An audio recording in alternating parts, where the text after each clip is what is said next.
You know, it's funny how, in the moment, you never realize you're standing at the edge of a cliff.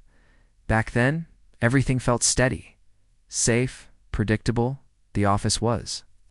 Well, it was nothing special, but it had this rhythm, the hum of the MC, fluorescent lights overhead, the soft clicking of keyboards like a quiet rain, the smell of burnt coffee drifting from the break room because someone always forgot to turn the machine off. It wasn't glamorous, but it was ours. I actually liked coming in early. There was something peaceful about walking through the empty cubicles before the day really started, the sunlight snaking through the blinds, dust particles floating in the beams. I'd pour myself a cup of that terrible coffee, blow on it, and just listen to the silence before the phone started ringing, and my coworkers. Good people. We joked. We covered for each other when deadlines got brutal. It felt like a team. My boss. Well, used to think he was tough, but fair. The kind of guy who'd push you hard, but also give you a nod when you did well. I still remember my first day. He shook my hand in his office, firm grip, eyes locked on mine. He said, "Welcome aboard. We work hard here, but we take care of our own." I believed him. God help me, I really believed him. Looking back now, I realized that was the calm before the storm. But at the time, it was just my life, my job, my routine. And I didn't see the clouds gathering on the horizon. It started small, so small.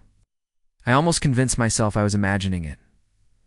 One Monday morning, my boss leaned over my desk, glanced at my screen and said, "We'll need those numbers looking.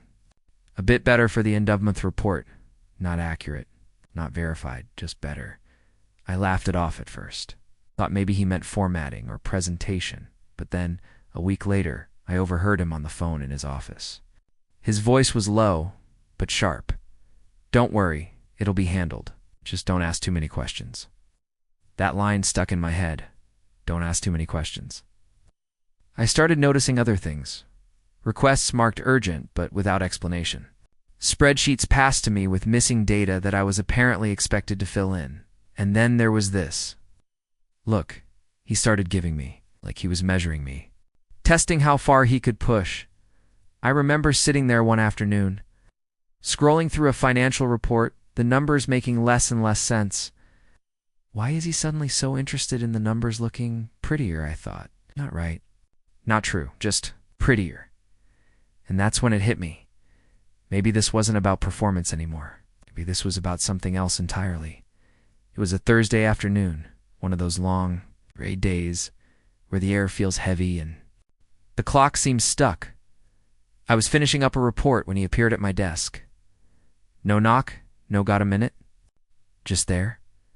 He leaned in, rested one hand on the corner of my desk, and with the most casual tone in the world said, "Hey, can you tweak those quarterly numbers before we send them out?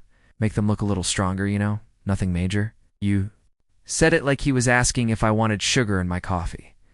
Like altering official financial reports was just another checkbox on the to-do list. I didn't respond right away. My fingers froze over the keyboard. The weight of the pen in my other hand suddenly felt heavier. Like gravity was reminding me this was real. Somewhere behind us, the office clock ticked loud, sharp, each second cutting through the air. I looked at him. He didn't look away. His gaze lingered, steady, almost daring me to say no. Did I hear him right? Maybe I misunderstood. Maybe make them look stronger meant highlight the positive trends. But deep down, I knew. I knew exactly what he was asking. It wasn't about presentation. It was about rewriting reality. He tapped the desk twice and smiled, a smile that didn't reach his eyes. "You're good at this stuff. Trust you." And then he walked away, leaving me there, staring at the glowing spreadsheet on my screen like it had just turned into a crime scene. The next morning, I asked to speak with him. I figured if I was going to say no, I'd say it face to face. Number. Email. No paper trail that could be twisted.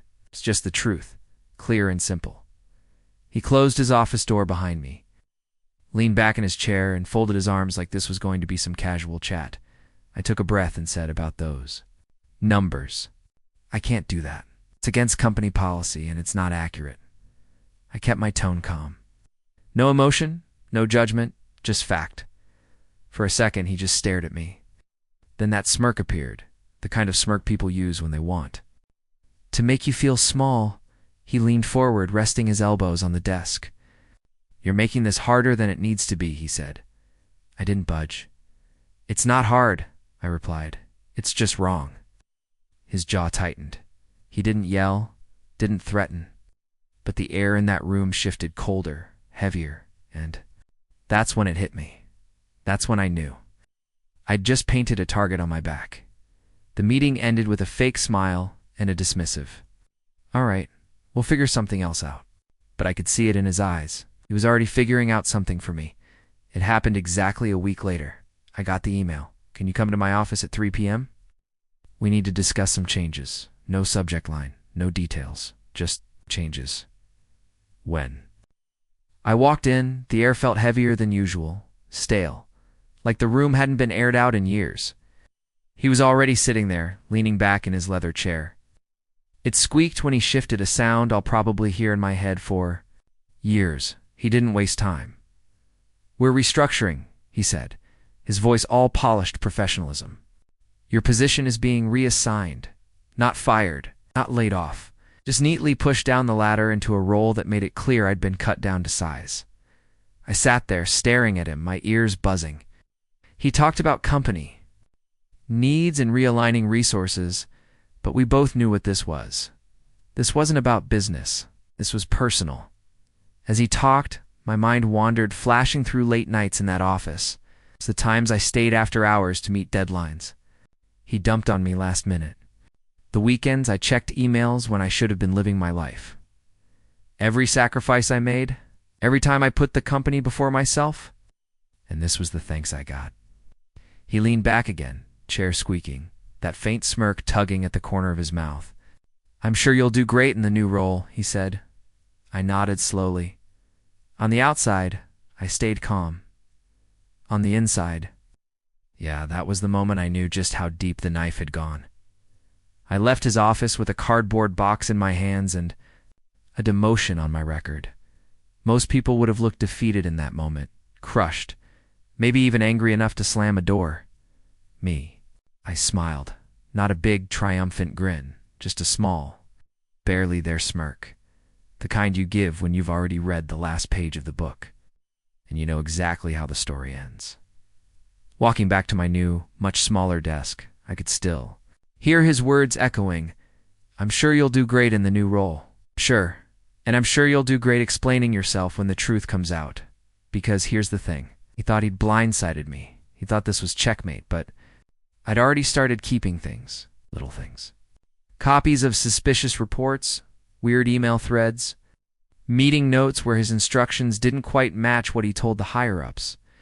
I had a growing pile of just-in-case material, and I knew exactly what case it was for. Go ahead. Dig your own grave. I sat down, opened my email, and there it was. Another chain from him, this one marked confidential. I didn't even open it right away. I just let it sit there, glowing in my inbox. It's like a loaded gun, waiting for the right moment. The humiliation was real, sure. But so was the satisfaction, because this wasn't over. Not by a long shot. The demotion didn't break me. If anything, it sharpened me, because now I had nothing left to lose. That weekend, I started digging every suspicious email, every odd request, every confidential file that passed my desk. I made a copy. If he gave me a spreadsheet to clean up, I'd save the original, then compare it with the altered version. Side by side, the truth was undeniable. At first, it felt a little paranoid, like I was building some kind of conspiracy board in my head. But the deeper I went, the more patterns I saw. The numbers didn't just look better after his edits. They looked impossible. I'd stay up late after work, my apartment lit only by the pale glow of my laptop screen. The faint hum of my old printer became my soundtrack at midnight, spitting out page after page, the stack growing like a paper fortress. On my kitchen table, I even started a folder on my desktop called Evidence Plain. Simple. No cute name to hide it, because I wasn't hiding. Not anymore. I kept a little notebook in my desk drawer at work, jotting down dates and times of conversations, snippets of what he'd said. Who else was in the room? It wasn't just about having proof. It was about building something airtight. So airtight that when I finally let this see the light of day, it would be impossible for him to squirm out every time I hit save. I could almost hear the walls closing in on him, slowly, quietly, and he didn't even know it. It happened on a Tuesday morning. I was halfway through my first cup of coffee when the notification popped up an email from him. Subject line, Urgent Need by EOD. I opened it and just sat there. He'd done it in writing. No vague make it look better this time, no careful wording. Just a blunt instruction to alter the quarterly figures so they reflect strong growth for investor review. There it was, black and white. No room for interpretation. The exact kind of message no sane person would ever put in an email. And he had. I stared at the screen for a long second, the words almost glowing. And there it was. The rope he tied himself with. I didn't respond, didn't even type a draft. Instead, I grabbed my phone, snapped a clear photo of the email, then saved the message twice. Once to my work drive, once to an encrypted USB at home. This wasn't just evidence anymore. This was the bullet part of me almost laughed. All those weeks of being careful, him speaking in half-truths and coded language, and now, one slip, one careless moment, had undone everything. I could feel my pulse pick up, but it wasn't panic. It was something else. The quiet rush you get when you realize the game has shifted. And now you're the one holding all the cards. Didn't rush it. When you've waited this long, you learn to savor the patience.